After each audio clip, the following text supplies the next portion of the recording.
ഈ മുരടിപ്പ് ഇപ്പൊ ഇത് കണ്ടില്ലേ, ഇതിപ്പോ ഇലകള് മേലോട്ടാണ് ചുരുണ്ട് കിടക്കുന്നത്. കാരണം താഴോട്ടല്ല വരുന്നത്, ഇലകൾ ഇങ്ങനെ മേലോട്ടായിട്ടാണ് ഇങ്ങനെ ചുരുണ്ട് കിടക്കുന്നത്.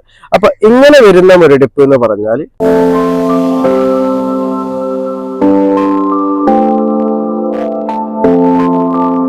ഹായ് നമസ്കാരം, ഫാസിലാണ്. എൻ്റെ പുതിയ വീഡിയോയിലേക്ക് എല്ലാവർക്കും സ്വാഗതം. നമ്മുടെ വീട്ടിൽ കൃഷി ചെയ്യുമ്പോൾ ഏറ്റവും കൂടുതൽ നമ്മൾ കീടശല്യം വരുന്നു, അതേപോലെ രോഗങ്ങളും വരുന്ന ഒരു ചെടിയാണ് നമ്മൾ മുളക് ചെടി. അപ്പോൾ മുളക് കൃഷി ചെയ്യുമ്പോഴാണ് ഇതുപോലത്തെ രോഗങ്ങളും കീടങ്ങളും ആക്രമണമൊക്കെ കൂടുതലായിട്ട് നമുക്ക് വരിക. ഇപ്പോൾ ബാക്ടീരിയ വാട്ടം, അതായത് ചില ദ്രുത വാട്ടം എന്ന് പറഞ്ഞിട്ടുള്ള രോഗങ്ങൾ വരും മുളകിൽ. അതേപോലെ തന്നെ മുരടിപ്പ് രോഗങ്ങൾ വരും, വൈറസ് രോഗങ്ങൾ വരും, മണ്ടരി രോഗങ്ങൾ വരും. അപ്പൊ ഇങ്ങനെയൊക്കെ രോഗങ്ങൾ വന്നു കഴിഞ്ഞാൽ ചിലത് നമുക്ക് കഴിച്ചിലാക്കാൻ പറ്റും, ചിലത് നമുക്ക് കഴിച്ചിലാക്കാൻ വേണ്ടി പറ്റൂല. അപ്പൊ ഇങ്ങനെ വരുന്ന രോഗങ്ങൾ നമ്മൾ ഏതാണെന്ന് എങ്ങനെയാണ് മനസ്സിലാക്കുക, അതിനെന്തൊക്കെ മരുന്നുകളാണ് നമുക്ക് കൊടുക്കാൻ പറ്റുക എന്ന കാര്യത്തെ കുറിച്ചിട്ടൊക്കെയാണ് ഇന്നത്തെ എൻ്റെ വീഡിയോ. അപ്പൊ എല്ലാവരും വീഡിയോ മുഴുവനായിട്ട് കാണാൻ വേണ്ടി ശ്രമിക്കുക. നമുക്ക് വീഡിയോയിലേക്ക് പോവാം. അപ്പൊ അതിൽ ഒന്നാമതായിട്ട് പറയുന്നത് ദ്രുതവാട്ടം, അതെന്ന് ബാക്ടീരിയ വാട്ടം എന്ന് പറയും. അപ്പൊ ഈ ബാക്ടീരിയ വാട്ടം നമ്മളെ മുളക് ചെടിയിൽ എങ്ങനെയാണ് വരിക, അപ്പൊ ഇത് വരാതിരിക്കാൻ വേണ്ടി നമുക്ക് എന്തൊക്കെ ചെയ്യാൻ പറ്റും എന്നുള്ളതാണ് ആദ്യം ഞാൻ പറയുന്നത് കേട്ടോ. അപ്പൊ ഈ ദ്രുതവാട്ടം എന്ന് പറഞ്ഞാൽ ഇപ്പൊ നമ്മള് മുളക് ചെടിക്ക് നല്ല രീതിയിൽ തന്നെ നമ്മൾ വളങ്ങൾ ഇട്ട് കൊടുക്കുന്നുണ്ട്, വെള്ളം ഒഴിച്ചു കൊടുക്കുന്നുണ്ട്. ഇപ്പൊ ഇന്ന് വൈകുന്നേരം വരെ നല്ല രീതിയിൽ വെള്ളമൊക്കെ ഒഴിച്ചെടുത്ത് നല്ല ഉഷാറായിട്ട് നിൽക്കുന്ന ചെടി. പക്ഷെ നാളെ നമ്മൾ വന്ന് നോക്കുമ്പോൾ കാണാം ഇലകള് വാടിക്കെടുക്കുന്നത് കാണാം. അപ്പൊ ഇങ്ങനെ വരുന്നതാണ് ഈ ദ്രുതവാട്ടം എന്ന് പറഞ്ഞാൽ ബാക്ടീരിയ വാട്ടം എന്നാണ് ഇതിന് പറയാം. അപ്പൊ ഇത് വരാതിരിക്കാൻ നമ്മൾ ചെയ്യേണ്ടത് എന്താ വെച്ചാൽ നമ്മൾ കറക്റ്റ് ആയിട്ടൊരു മാസത്തിൽ ഒരു തവണയെങ്കിലും നമ്മൾ സ്യൂഡോമോണസ് പൗഡർ ആണെങ്കിൽ 20 ഗ്രാം 1 ലിറ്റർ വെള്ളത്തിൽ മിക്സ് ചെയ്തിട്ട് ചുവട്ടിൽ ഒഴിച്ചു കൊടുക്കാം. അതേപോലെ തന്നെ അതൊന്ന് തരിച്ചതിന് ശേഷം ഇലകളിൽ സ്പ്രേ ചെയ്ത് കൊടുക്കാം. ഇനിയിപ്പോ ലിക്വിഡ് ആണ് എന്നുണ്ടെങ്കിൽ ഒരു 5 ml 1 ലിറ്റർ വെള്ളത്തിൽ നിന്നുള്ള രൂപത്തിൽ നമ്മൾ മിക്സ് ചെയ്തിട്ട് ഇതേ രൂപത്തിൽ തന്നെ നമ്മൾ ഇലകളിൽ സ്പ്രേ ചെയ്ത് കൊടുക്കുക, അതേപോലെ ചുവട്ടിൽ ഒഴിച്ചു കൊടുക്കുക. അപ്പൊ ഇങ്ങനെ നമ്മൾ ചെയ്യുന്നതിലൂടെ നമുക്ക് ഈ ദ്രുതവാട്ടം എന്ന് പറഞ്ഞ രോഗം ചെടികളിൽ വരാതെ നമുക്ക് സംരക്ഷിക്കാൻ വേണ്ടിയിട്ട് പറ്റൂട്ടോ. ഇനി അടുത്തത് പറയുന്നത് നമ്മളെ മുളക് ചെടിയിൽ വരുന്നതാണ് മുരടിപ്പ് എന്ന് പറയും, അതേപോലെ ചിലര് കുരുടിപ്പ് എന്ന് പറയും. അപ്പൊ ഇത് രണ്ടും ഒന്നാണ്. അപ്പൊ ഈ മുരടിപ്പ് രോഗങ്ങൾ നമുക്ക് 2 രീതിയിൽ മുളക് ചെടിയിൽ വരും. അപ്പൊ അത് രണ്ടും 2 രീതിയാണ്. അപ്പൊ അത് നമ്മൾ മനസ്സിലാക്കിയിട്ട് വേണം നമ്മൾ അതിന് വേണ്ടിയിട്ട് കീടനാശിനി കൊടുക്കാനോ അല്ലെ മറ്റു മരുന്നുകളോ കൊടുക്കാനോ. അപ്പൊ അത് എന്താന്നുള്ളത് ഞാൻ പറഞ്ഞുതരാം. ഈ മുരടിപ്പ് ഇപ്പൊ ഇത് കണ്ടില്ലേ, ഇതിപ്പോ ഇലകള് മേലോട്ടാണ് ചുരുണ്ട് കിടക്കുന്നത്. കാരണം താഴോട്ടല്ല വരുന്നത്, ഇലകൾ ഇങ്ങനെ മേലോട്ടായിട്ടാണ് ഇങ്ങനെ ചുരുണ്ട് കിടക്കുന്നത്. അപ്പൊ ഇങ്ങനെ വരുന്ന മുരടിപ്പ് എന്ന് പറഞ്ഞാൽ അത് ഈ നീര് ഉറ്റി കുടിക്കുന്ന ചെറു കീടങ്ങളെ ആക്രമണം മൂലം വരുന്നതാണ് മുളക് ചെടിയിൽ ആ രൂപത്തിൽ വരുന്ന മുരടിപ്പ്. അപ്പൊ അത് ഇലകൾ മേലോട്ടാണ് വരിക.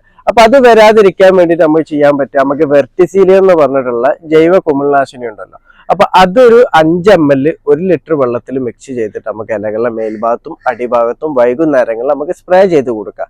അത് ഇനി പൗഡർ രൂപത്തിലാണെന്നുണ്ടെങ്കിൽ 20 ഗ്രാം 1 ലിറ്റർ വെള്ളത്തിൽ എന്നുള്ള രൂപത്തിൽ കലക്കിയിട്ടും നമുക്ക് ഇതേപോലെ സ്പ്രേ ചെയ്ത് കൊടുക്കാം. ഇനി അതല്ലാതെ നമ്മൾ മറ്റു മാർഗങ്ങളൊക്കെ ഉണ്ടല്ലോ, നമ്മൾ കീടനാശിനികൾ സ്പ്രേ ചെയ്യുന്ന ഇപ്പൊ വേപ്പെണ്ണ വെളുത്തുള്ളി മിശ്രിതം ഉണ്ടല്ലോ, അപ്പൊ അതങ്ങനെയാണെന്നുണ്ടെങ്കിൽ സോപ്പ് ലായനിയിൽ മിക്സ് ചെയ്തിട്ട് അങ്ങനെ നമുക്ക് സ്പ്രേ ചെയ്ത് കൊടുക്കാം. ഇനി അതല്ലാന്നുണ്ടെങ്കിൽ ഉള്ളിത്തോല് വെച്ചിട്ടുള്ള മിശ്രിതം ഉണ്ടല്ലോ, കീടനാശിനിയായിട്ട് നമ്മൾ കൊടുക്കുക. അപ്പൊ അതിനെ കുറിച്ചുള്ള വീഡിയോ ഞാൻ മുമ്പ് ചെയ്തിട്ടുണ്ട്. അപ്പൊ അങ്ങനെ വെച്ചിട്ടും നമുക്ക് സ്പ്രേ ചെയ്ത് കൊടുക്കാം. ഇനി വേപ്പെണ്ണ വിനാഗിരി മിക്സ് ചെയ്തത്, അതേപോലെ തന്നെ വേപ്പെണ്ണ നമ്മൾ അപ്പക്കാരം മിക്സ് ചെയ്തിട്ടുള്ള അങ്ങനെ പല രീതിയിലുള്ള കീടനാശിനികളുണ്ട്. അപ്പൊ ഇങ്ങനത്തെ കീടനാശിനികളൊക്കെ നമുക്ക് ഇതിന് സ്പ്രേ ചെയ്ത് കൊടുക്കാം. അപ്പൊ ഈ രൂപത്തിലൊക്കെ നമ്മൾ കീടനാശിനികൾ നമ്മൾ സ്പ്രേ ചെയ്ത് കൊടുക്കുകയെന്നുണ്ടെങ്കിൽ അതുപോലത്തെ കീടങ്ങളായി നീര് ഊറ്റി കുടിക്കുന്ന കീടങ്ങളെ ആക്രമണം ചെടികളിൽ കാര്യമായിട്ട് ഉണ്ടാവില്ല. അപ്പൊ അതുമൂലം ചെടികളിൽ വരുന്ന മുരടിപ്പും നമുക്ക് തടയാൻ വേണ്ടിയിട്ട് സാധിക്കുന്നതാണ് കേട്ടോ. ഇനിയിപ്പോ രണ്ടാമത്തെ ഒരു രീതി എന്ന് പറഞ്ഞാൽ മുരടിപ്പ് തന്നെ 2 രീതിയിൽ വരും. അപ്പൊ രണ്ടാമത്തെ ഒരു രീതി എന്ന് പറഞ്ഞാൽ ഇപ്പൊ നമ്മൾ കാണിച്ചത് ഇലകൾ മേലോട്ട് വളഞ്ഞു കിടക്കുന്നല്ലേ, ചുരുണ്ട് കിടക്കുന്നത്, അതേപോലെ ഇലകൾ താഴോട്ട് ചുരുണ്ട് കിടക്കും. അപ്പൊ ഇലകൾ താഴോട്ട് ചുരുണ്ട് കിടക്കുക എന്ന് പറഞ്ഞാൽ അത് വൈറസ് രോഗമാണ്, അതേപോലെ തന്നെ മണ്ടരി രോഗം എന്ന് പറയും. അപ്പൊ ഈ വൈറസ് രോഗം മണ്ടരി രോഗം വന്നു കഴിഞ്ഞാൽ നമ്മൾ ആ ചെടികള് നമുക്ക് കരകയറ്റി കൊണ്ടുവരാന്ന് പറഞ്ഞാൽ കുറച്ച് ബുദ്ധിമുട്ടാണ്. അപ്പോൾ അത് പിന്നെ നമ്മൾ സാധാ കീടനാശിനി തളിച്ചു കൊടുത്ത് സ്പ്രേ ചെയ്ത് കൊടുത്തിട്ടൊന്നും ആ രോഗം അതിൽ നിന്ന് അങ്ങനെ പോകൂല. അപ്പൊ വൈറസ് രോഗം ഒരു ചെടിയിൽ വന്നു കഴിഞ്ഞാൽ അത് മറ്റു ചെടികളിലേക്കും അത് സ്പ്രെഡ് ആവും. അപ്പൊ ഈ വൈറസ് രോഗം അതേപോലെ മണ്ടരി രോഗം വന്നു കഴിഞ്ഞാലൊക്കെ അതിന്റെ തൂമ്പ് വരുമല്ലോ, അപ്പൊ ഈ തൂമ്പൊക്കെ നമ്മൾ ഇങ്ങനെ വല്ല തൊടുമ്പോത്തിന് പൊടിഞ്ഞു പോകും. അപ്പൊ ഈ പൊടിഞ്ഞു പോയി കഴിഞ്ഞാൽ ആ ചെടി പിന്നെ നമുക്ക് കര കയറ്റാൻ പറ്റില്ല. അങ്ങനത്തെ സാഹചര്യത്തിൽ നമുക്ക് പിന്നെ 2 മാർഗമാണല്ലോ, ഒന്നെങ്കിൽ ആ ചെടി അച്ചയിലേക്ക് പീതെറിഞ്ഞ് വലിച്ചെറിയുക, നശിപ്പിക്കുക, അല്ലാന്നുണ്ടെങ്കിൽ അതിന് കറക്റ്റായിട്ടുള്ള മരുന്ന് കൊടുക്കുക. അപ്പൊ ഈ കൊടുക്കുന്ന പല രീതിയിലുള്ള മരുന്നുകൾ നമുക്ക് വളക്കടയിൽ നിന്ന് വൈറസ് രോഗത്തിനും മണ്ടരി രോഗത്തിനും ഒക്കെ ആയിട്ട് കിട്ടും. അപ്പൊ ഇതൊക്കെ ഫലപ്രദ ആവണം എന്നില്ല, എന്നാലും നമ്മൾ ശ്രമിക്കുക, മരുന്ന് കൊടുത്തു നോക്കുക. അപ്പൊ അങ്ങനെ വൈറസ് രോഗത്തിന് കൊടുക്കാൻ പറ്റിയിട്ടുള്ള ഒരു മരുന്നാണ് കേട്ടത്.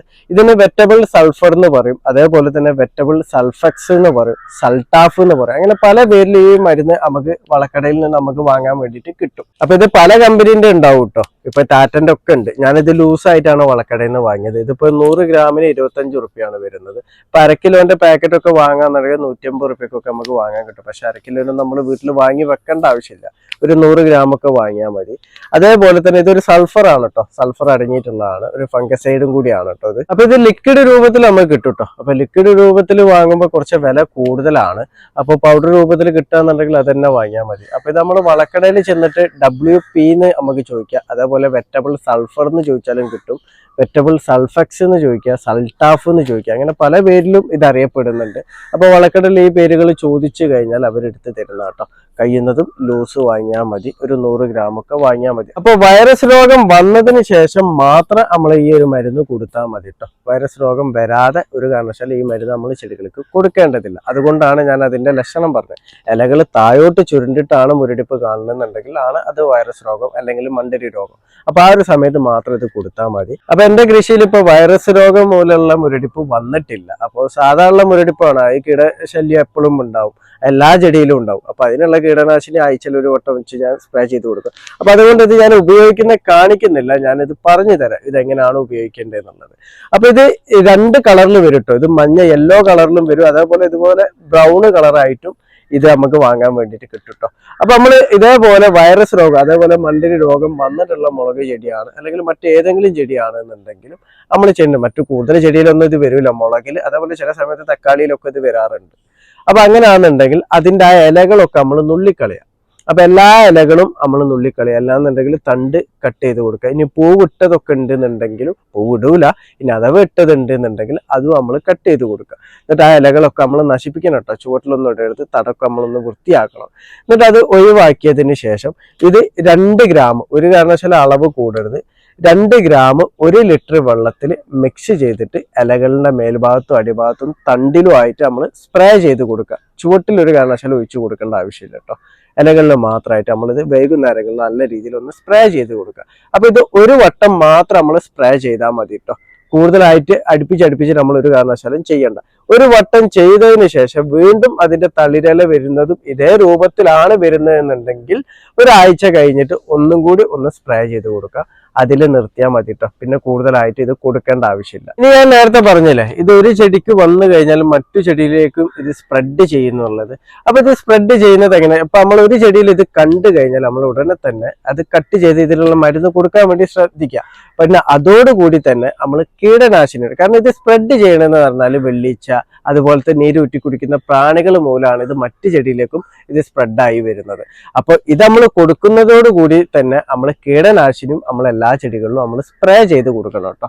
അല്ലാന്നുണ്ടെങ്കിൽ നമ്മൾ ഈ ഒരു ചെടി നമ്മൾ ശരിയാക്കി വരുമ്പോഴത്തേനും ഇത് അടുത്ത ചെടിയിലേക്ക് ഇത് സ്പ്രെഡ് ചെയ്തിട്ടുണ്ടാവും. അപ്പൊ എല്ലാവരും ഈ ഒരു കാര്യം പ്രത്യേകം ശ്രദ്ധിക്കണം കേട്ടോ. പിന്നെ മുളക് ചെടിയിലൊക്കെ വരുന്ന മുരടിപ്പ് എന്ന് പറഞ്ഞാൽ കാൽസ്യത്തിന്റെ കുറവ് വരുമ്പോൾ അതുപോലെ തന്നെ മറ്റു ഉപമൂലങ്ങളെ കുറവ് വരുമ്പോഴൊക്കെയാണ്. അപ്പൊ നമ്മൾ വളങ്ങളും അതേപോലെ ഉപമൂലങ്ങളൊക്കെ കറക്റ്റായിട്ട് കൊടുക്കുക, കാൽസ്യം ഒക്കെ കറക്റ്റായിട്ട് കൊടുക്കുക. ഒന്നെങ്കിൽ കുമ്മായ രൂപനെ കൊടുക്കുക, അല്ലാന്നുണ്ടെങ്കിൽ കാൽസ്യം നൈട്രേറ്റ് ആയിട്ട് നമ്മൾ കറക്റ്റായിട്ട് കൊടുക്കാൻ വേണ്ടി ശ്രദ്ധിക്കുക കേട്ടോ. അപ്പൊ ഇനി നമ്മൾ വീട്ടിൽ മുളക് കൃഷി ചെയ്യുമ്പോൾ ഈ കാര്യം നമ്മൾ പ്രത്യേകം മനസ്സിലാക്കിയിരിക്കണം കേട്ടോ. കാരണം മുരടിപ്പ് വരുന്നത് എന്തുകൊണ്ടാണ്? ഇപ്പൊ ഞാൻ പറഞ്ഞല്ലോ 3 രീതിയിൽ മുരടിപ്പ് വരുന്നത് പറഞ്ഞല്ലോ. അതേപോലെ തന്നെ ചെടികൾ വാടി നിൽക്കുന്ന എന്തുകൊണ്ടാണെന്നുള്ളത് മനസ്സിലാക്കുക. അതിനനുസരിച്ചിട്ടുള്ള മരുന്നുകൾ കൊടുക്കാൻ വേണ്ടിയിട്ടും ശ്രദ്ധിക്കുക. അപ്പൊ ഈ വീഡിയോ എല്ലാവർക്കും ഇഷ്ടപ്പെട്ട ലൈക്ക് ചെയ്യുക. താങ്ക്